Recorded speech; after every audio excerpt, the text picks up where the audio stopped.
Hey out there, this is June 15th, 2018, and it's just about, exactly 9 in the morning here in Northern California. It's Friday, and today, as usual, I'll talk about a lot of different stuff, but really not really in a preachy kind of mood. I'm feeling a lot of humility in the air, and it's kind of a beautiful thing. I think even a lot of the genuine well, I know the genuine liberals out there are good, decent, upright people, what they might call classic liberalism. Generosity, it's a freedom, it's a very American principle to be liberated, libertarian. All these terms go together: freedom and liberty and liberal. So I don't feel particularly harsh and condemning today, and I'm glad for that. And that's an attitude I think we should all have. Is if you want slack in life, the trick is to be the first to give slack and set an example. As hard as it may be, it's sometimes it's a bit of eating humble pie. I want to point out today how many things that we really don't have much control over. There's that sense of overwhelmingness that important issues near and dear to us, but we feel like this lack of control over them. And that's true to a degree. We really don't have control over a lot of things. Nevertheless, this business of fighting the good fight is very real. And we've got to get in the fray if we ever hope to make any changes. Because if we're just complacent and indifferent and go with the flow, go along to get along, well, then the results are going to be inevitable. We know for certain what we're going to get, just more of the same. It's going to get worse. It's going to accelerate because the evil people in charge that are pulling the strings, grand puppeteers, puppet masters, they will create as much strife as they can get away with. They want us like them, and they're miserable. They're trying to render us in their image and likeness, and we've got to get that. We've got to just understand the power in that, and the power that we have to reject it and to speak out loud and proud against these people, while simultaneously having the right spirit, the right attitude, and not condemning, not judging them to the point of condemnation. And this is one of the problems. This last week, Alex Jones has been away for a couple of weeks in Hawaii, which is wonderful, but he's been getting really mellow. When he said he was leaving soon a couple of days ago to go back to the United States, I think he was getting a little too mellow. He forgot where he was. He was in the United States, being in Hawaii, of course. But, of course, he knows that. It was just a little slip of the mind, let's say. But, he was doing real good and acting pretty humble. He's apologized to Dennis Rodman, who he was very excoriating toward, for going over and appeasing this third world dictator, this Kim Jong-un. Alex Jones didn't like that at the time, and he really came down hard on Dennis Rodman. And he had to eat a little humble pie, and didn't hurt him any. Good for his character. I think he's the kind of guy you can say a lot of things about. And one nice thing about Alex Jones is he does have thick skin. I think he's stubborn to a fault, like myself. And the big danger is that he's going to bring something upon himself just with his sheer passion for good to prevail in the land. Really, I think at the end of the day, Alex Jones is a good guy. He's a good American. That means he is a good egalitarian, whether he knows it or not. He believes in equality because he believes in freedom so strongly. He sees that as an integral part of being a good American, and just embracing that American spirit is freedom. And equality fits right into freedom, because in order to be free, we must be entirely free. utterly free, absolutely free. And it must be a universal freedom that we can understand. Smart people understand that your freedom and my freedom go hand in hand. That your freedom, my freedom, is contingent upon your freedom. That if the least of men don't have freedom, that's a Christian principle, but it's also a good American principle that all men are born and created equal, and all this endowed by their Creator with this freedom. Free thought, the right to pursue happiness, and understanding that freedom is at the top of that list of finding happiness and joy and peace and safety and security and comfort and contentment. All those good things we want, prosperity. We must be financially free. Okay, it comes down to that. It's really, at the end of the day, it's really much simpler than a lot of people think. A lot of intellectual people get mired down in the minutia of what it takes to be happy, but it's staring us in the face. It's kind of like we can't see the forest for the trees kind of thing. And it is super simple, and it's got great power in this world. The moneyed forces, this power of printing money, vast power, satanic power, unwieldy power,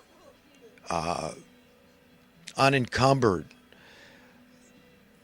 when your conscience is sold out by evidence, not because I'm judging anybody saying, well, I know for sure they sold their conscience and they're definitely going to hell, they've committed some unpardonable sin, but for now the evidence shows that their fruits are rotten and they stink to high heaven. That they the people in charge of things don't blink an eye at murder, assassinating the heads of states. I mean, that's satanic power. When you're shaping the course of history and deciding monetary policy in the land and whether it's going to be sound or unsound, by deliberation you're deciding these things. It's very evil, and that's what I mean. We've got really evil people, and it strikes a chord in every decent, upright human being with any modicum of integrity and honor. They feel this need to speak out. This is the fighting the good fight thing that we can't stop, even if we feel like we're not affecting any change and things keep getting worse and worse. It doesn't matter. You've still got an obligation. It's not a right anymore. You don't see it as a right. Well, I have the right to free speech. No, you have a duty, a responsibility, an obligation to speak out. So the only criticism I have of Alex Jones for this past couple of weeks is that he reverted to saying, I hate these, we should all, he was encouraging his listeners to hate these evil people. And I can't even remember, to name names is it's just not really that important. I mean, we all know there's large sums of evil people.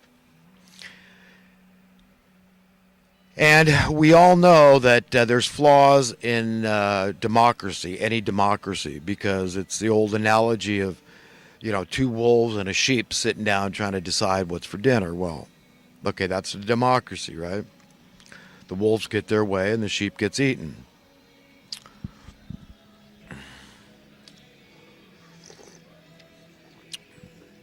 But there's also a flaw in a usurped crony capitalist criminal industrial complex that's led by the politicians who are just below the puppet masters, basically, because they wield the most power in terms of demanding sound economic policies or allowing unsound economic policies to be the rule of the day. And what's going on here is a thing called critical mass. And a lot of people think, well, that's what a democracy is. You get 51% of people against 49% of people. You got a critical mass. And yes, well, that would be true in a democratic sense. But you don't need a majority to have a critical mass. And I think the '08 bailout takeover, bankster takeover, is a prime example of what I'm trying to convey here, is that we had approximately some 10% or less. Now that's only people that professed to being for the bailout. So those are people that were saying, yeah, even though they knew inside, if they were being intellectually honest, Okay, if they had a modicum of intelligence, and they were being honest, then they understood that that was not capitalism. What happened with that bailout? That what should have happened to allow capitalism, true capitalism, to work, is that there would have been some wreckage. There would have been some people getting some crew cuts, getting a haircut, right? Well, they're getting it real cut, okay? And it wouldn't have been the homeowners that lost their behinds. This was the little man, the low man on the totem pole. It would have been the top guys that gave the green light to this wanton, reckless dumping of money on the housing market. Okay, this is what happened. This is what led up to it. Bill Clinton, Slick Willie, was a huge factor in this thing, with him allowing the Glass-Steagall Act to expire.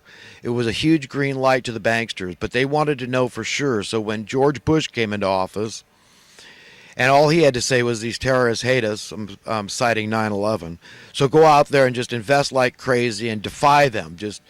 So we had no more true capitalism after Bill Clinton got rid of this Glass-Steagall Act in the housing industry, which allowed all this wanton, just in-your-face impropriety, okay, reckless lending, okay, is what went on. So they're promised by their socialist masters, okay, which we think of socialism. A lot of people think, well, it's a good thing, socialism, Robin Hood, redistribution of wealth, take from the haves, give to the have-nots. But it was socialism for them. Max Kaiser and Stacey Herbert touched on this recently in a show from a couple of days ago I was watching. But yeah, that's a good way to put it, is that it's socialism for them. So their masters assured them, and they trust their masters, right? It's like trusting Lucifer. You trust your master, Satan, that they would be made whole, that they'd be, don't worry, you're not going to take the haircut here. If anything, it'll be a little one, but we're going to get away with this thing because Slick Willie did this huge favor to us, getting rid of this regulation. So now this rule is out of the way. You're not going to jail like in the 1984 or whenever it was, the early 80s. Or late 70s. It goes so far back, that home savings and loan debacle. And we know that some of these banksters went to jail during that period for reckless lending and other forms of impropriety. I don't remember too well exactly what it was. I was kind of young at the time, not paying a lot of attention. But you're always glad when the bankster class are on a short leash.